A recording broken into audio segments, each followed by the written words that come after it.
Hi hello नमस्कार स्वागत करुच्ची आम चैनल जगन्नाथ ब्लॉग को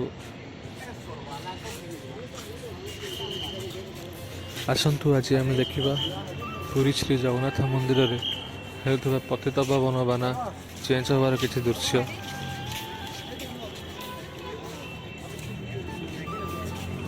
जहाँ को देखले आपण मन खुशी हो प्लीज वीडियो को देखते शेयर करूँ और सब्सक्राइब करूँ और चैनल को सपोर्ट करूँ प्लीज वीडियो को शेष जाए देखु आउ शेष आपण मन भगवान नाम गोटे छोट सरप्राइज अच्छी प्लीज देखो एंजॉय करूँ।